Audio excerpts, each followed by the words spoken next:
Snow Canyon and Desert Hills get big wins in girls soccer in the playoffs. Pineview and Crimson Cliffs will go head-to-head for a region championship in football. Utah Jazz get a big win as well in their final preseason game. All of that coming up in today's episode of Southern Utah Sports Report.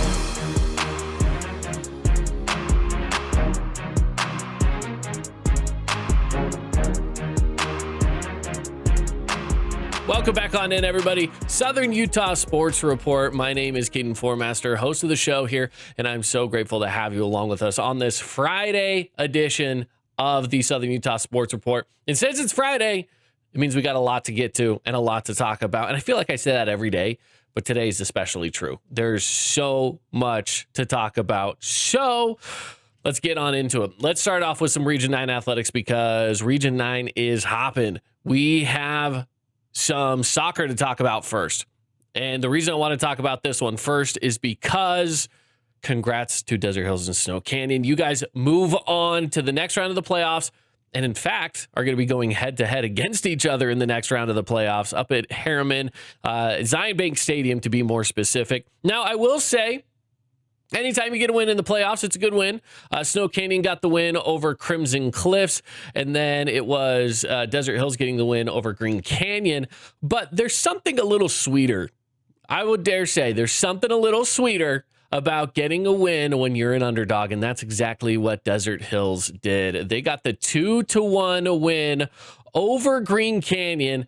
And man, it is so hard to win in the playoffs, especially when you're going up against a really, really good team like Green Canyon was. But they did it. Desert Hills Thunder, girls soccer team. You guys did it. You guys started early, so they got the first goal of the game to get rolling early. And then in the second half, we're able to tack on one more. Ellie Heaton, Peyton O'Brien were the two to get goals for Desert Hills. So congrats to them for getting those goals in. And again, they started off early, making sure to get on the board first and try to keep a lead that way, which is really awesome. It's so tough to do, but anytime you're taking down a team like Green Canyon, the number 2 team in the state of Utah, it's a huge win. It is a massive win. So they improve again and will be facing off against Snow Canyon coming up here in next week. As I say, a few days, but next week, 3 days from right now, they're going to be facing off on Monday. So that's going to be a fun matchup. That is going to be a huge matchup. These two teams have obviously faced off before. The last time these two teams met, it was Snow Canyon getting the best of Desert Hills, 2-1. The time they met before that, Desert Hills gets the win 2-1 over Snow Canyon. So to me, this is anybody's game. Desert Hills, Snow Canyon, winner will move on to the championship game for girls soccer. So whoever wins this game is obviously, listen, you're fighting for a state championship at this point. This game's going to be very important. It's going to matter a lot. So that is again coming up on the on Monday on the 20th, and then the winner of that game will face the winner of Ridgeline and Park City. Now, Ridgeline is the number 1 team in the state of Utah. Park City also got an upset win. They're the 5th seed going against 4th seed Mountain Crest. So you have the upset there. But Ridgeline right now in girls soccer has been nothing short of phenomenal. They are 16-3 on the season, more than likely going to be winning that game. There's a really good chance. The only team they've lost to is Green Canyon, who Desert Hills also has beaten. They lost to them. I should say they've lost to Mountain Crest and Skyview as well. So those are the only teams that they've lost to. And all of them are in really close, really hard-fought games. So they're beatable. Ridgeline's beatable if that's who one of these two teams will face in the final game, in the championship game. They could be beat, and we'll see if Snow Canyon and Desert Hills can pull it off. But first, they have to go head-to-head. So that'll be fun. Region 9 soccer continuing on. We will for sure have representation in the state championship, which is super exciting. All right, let's go to volleyball. Crimson Cliffs gets a win over Hurricane, 3-1. Pineview gets a win as well over Dixie, 3-1. And then Desert Hills beats Snow Canyon, 3-0. So with that said, we will be having state volleyball coming up soon. All of this was just kind of the last week of region play before we get on into the bracket. And so brackets are going to be released this weekend. I think they should be released shortly. I'm not exactly sure on the day. I haven't seen that posted yet, but once we know what the bracket is, of course, tune in right here to the Southern Utah Sports Report. We're going to be going over it and talking about it. But as of right now, the first round is going to be home site games on October 23rd. A good amount of our teams are going to be getting buys through that first. So the top 8 teams get buys through the first week or through the first round of the playoffs. So it's a very good chance that a lot of our Southern Utah teams are just going to go straight to UVU and not have to play home round games. There might be a few. There will be a few. There will be a few of the teams that will be playing games probably right here in Southern Utah on October 23rd. So keep your eyes peeled for that. That's this next Thursday. That's next Thursday. And we will be talking more about that next week once the brackets are official and they come out. So volleyball, their season wrapping up, and next step, playoffs. Same goes for football. Football is going to be going head-to-head tonight for the last time in region play. So we will have 3 games played tonight. Pineview's at Crimson Cliffs, Snow Canyon is at Dixie, and we have Hurricane at Desert Hills. So we are covering 2 of these 3 games with the Fan Sports Network. Tune into these games at about 6:45. We're going to be getting started with some pregame coverage. The first game we're covering is going to be Pineview at Crimson Cliffs. This game is arguably the most important game. In some ways, you can say all of them are important, but this one is really, it's for the region championship. So at this point, Crimson Cliffs for sure is slated as a region champion, but they don't own it outright. If Pineview wins, then both teams will have 4 wins and 1 loss in region play specifically. So they will share the region title if Pineview wins. So Pineview's fighting for that. Crimson Cliffs wants to keep it all to themselves. Fair. So, they're looking to win this one as well. Again, Crimson Cliffs wins, they keep it. Pineview wins, they split it. So that's what we're looking forward to in that game. Both teams right now should be receiving a bye through the first week of the playoffs. In fact, as of right now, the way that it's all set up, Crimson, Pineview, Snow Canyon, and Hurricane should all be getting through the first round of the playoffs without having to play at all. And then they'll get home sites in the second round of the playoffs as of right now. Now, if Hurricane loses, because they're the one that's kind of further down on the poll here, if Hurricane loses, there is a chance they slip out of that top 8 if Desert Hills beats them. So right now, that's what Hurricane's playing for. Hurricane's playing for the chance to just get through the first round and not have to play home side in the second round. That's what they're looking for. As far as the other games that we're broadcasting, though, Pineview at Crimson Cliffs, we are broadcasting that one with the Fan. And then we're also going to be broadcasting Snow Canyon at Dixie. So final game of the season there for Snow Canyon and Dixie. And so we're going to be covering that one as well. So final game of the season for these seniors for all of the seniors in their regular season, but it will be senior night for Crimson Cliffs, for Dixie, and for Desert Hills. So it's going to be an exciting time for all these seniors, for all the fans to get these final home games in, especially for Dixie and Desert Hills, just because this is probably the final home game. I mean, I wouldn't say probably, this is the final home game that they have for this entire season. There will be no home playoff games for Dixie and Desert Hills. They just didn't play well enough to be able to merit those home sites. So this will be the final home game for those 2 teams.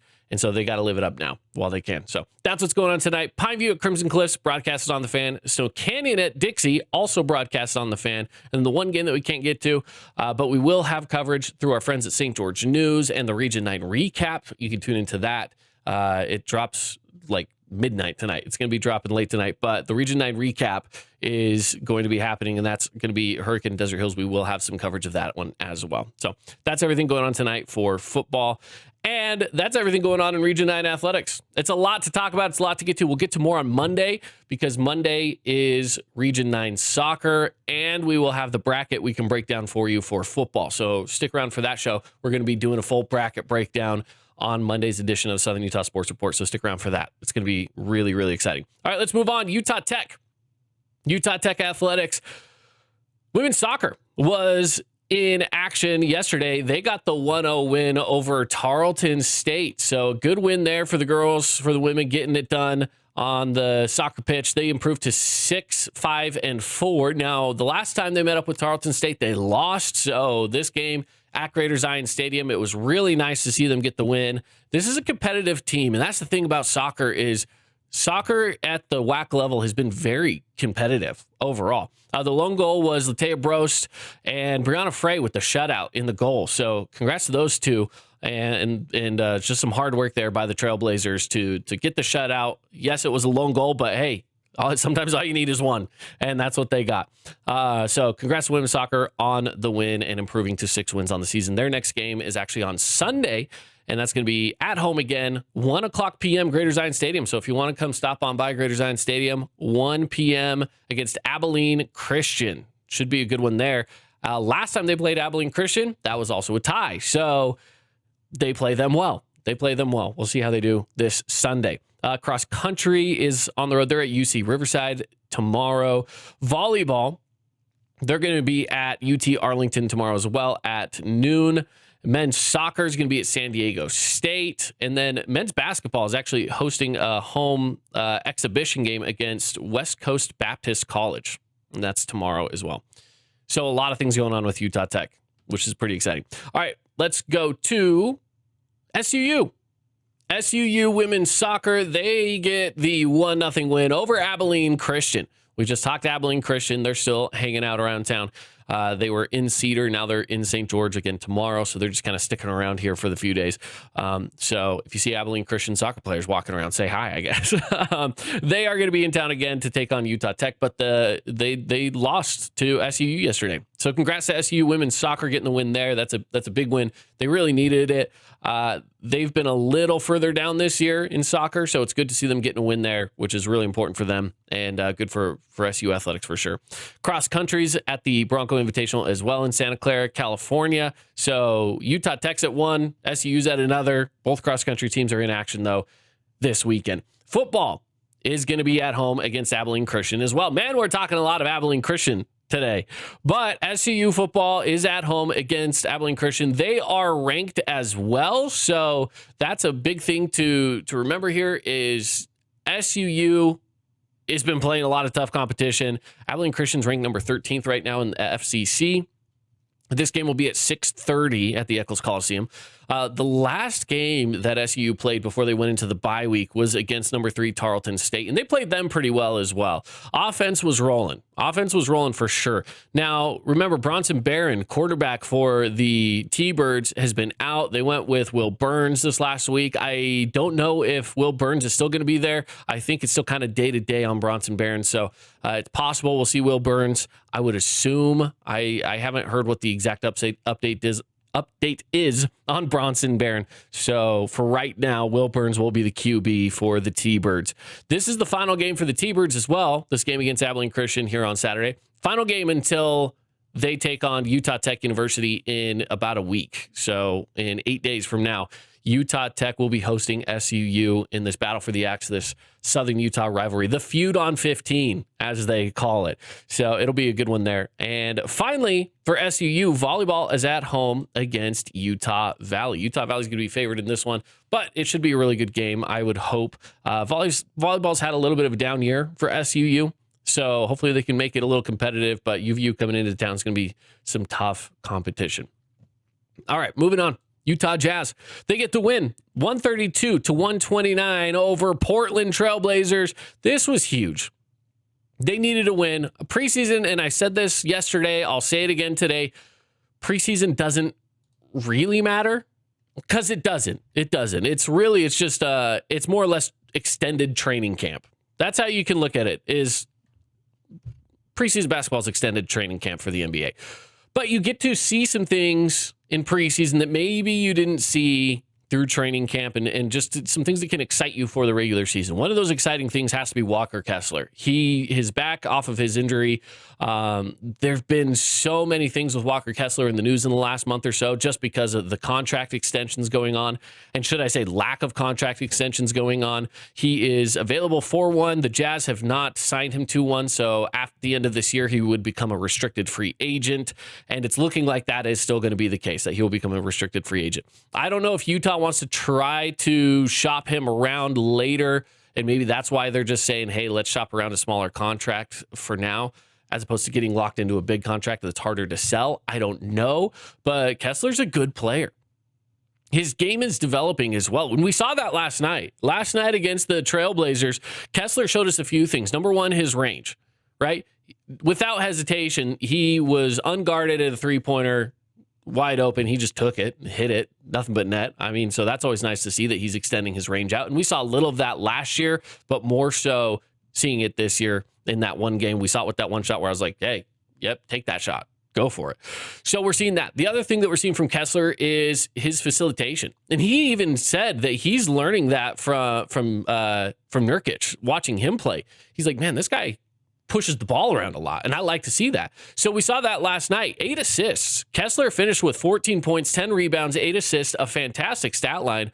And that's a stat line that you would see maybe to a lesser level, but that's the kind of like Nikola Jokic stat lines that you want to see from your big man in today's NBA. And Kessler put that stat line up, and that's just a preseason game where he played 3 quarters. He didn't even play in the fourth quarter.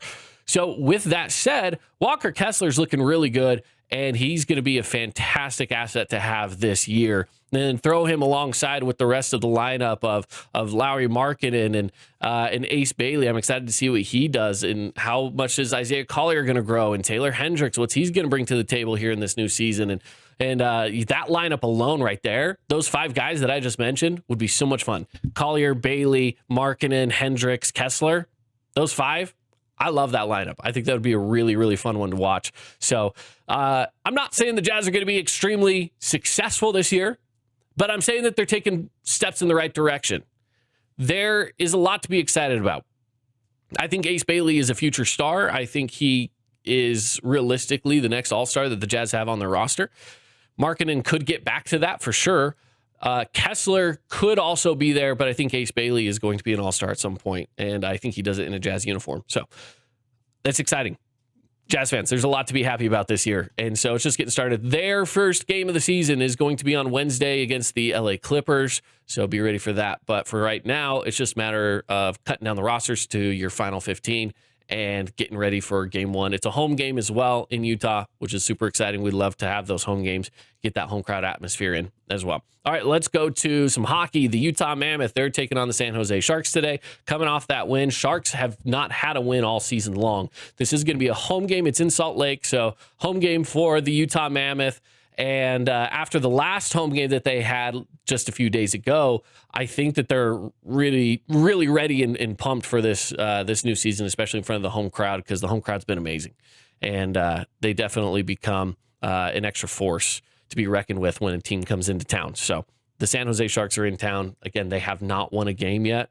They've lost every game they've played so far. So that is what the Mammoth are looking to do, is try to just continue to win.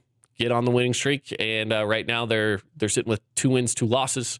They'd like to make that 3 wins, 2 losses. Let's see what they do tonight. Last night, the Vegas Golden Knights, they got a win, huge win, 6-5 over the Boston Bruins. And when I say huge win, I mean that's a lot of scoring from both sides. Vegas Golden Knights, they had a fantastic second period, though. So it was all tied up 2-2 at the end of the first. Second period, though, they went up 5-3. They scored 3 more goals in the second, allowing only 1 from the Bruins, so it was a lot of scoring. And then they were able to just kind of stay on top. They got 1 more in the third. Boston Bruins put in 2 more. But guys like Mark Stone, he didn't score any goals, but points-wise, I mean, he had 3 assists. You love to see that. The 3 assists right there is so good. Jack Eichel had a goal and an assist. Mitch Marner had 2 assists. You had Pavel, and I always forget how to say his name, Dorofeyev, something like that. He had a goal. William Karlsson had 2 goals. Cole Reinhardt had a goal. So many guys. I mean, Thomas Hertl, I think that's it as far as goals go. Lots of guys got assists. Lots of guys got goals. I mean, when you have 6 of them in a game, it's ridiculous. But Vegas Golden Knights are going to be good this year. They're a legit contender. In fact, they're favorites right now to be the number 1 team out of their division, in the Pacific Division. So there's a very good chance that they're the team to beat in the Pacific. Right now in the Central, it's the Avalanche, and so the Mammoth are trying to move up that ladder, but between the Avalanche, the Jets, the Stars, those are going to be a lot of the teams to beat, but the Mammoth want to get into that mix, and I think they can. So that's kind of how the West is shaping up right now, just a week into the season for the NHL, which is exciting. All right, finally, last thing to get to today.